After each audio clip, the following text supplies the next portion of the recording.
1500 человек вышли на митинг против пакета Яровой в московском парке «Сокольники». Антитеррористические законы предусматривают введение уголовного наказания за так называемое недоносительство. Кроме того, операторы мобильной связи теперь обязаны записывать и хранить все телефонные разговоры и СМС своих клиентов. Оппозиционер Алексей Навальный заявил, что нужно чаще выходить на улицы Москвы. У нас Генпрокуратура связана с бандой Цапков. У нас Следственный комитет покрывает Шакро Молодого. У нас в Центробанке, как мы сегодня выяснили, сидят люди из тамбовской группировки.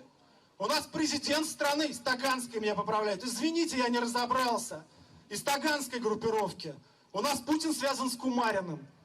Это самые настоящие бандиты в буквальном смысле слова. Сражаться с ними будет тяжело. Вполне вероятно, это будет долго, но другой страны нету. И другого места нету.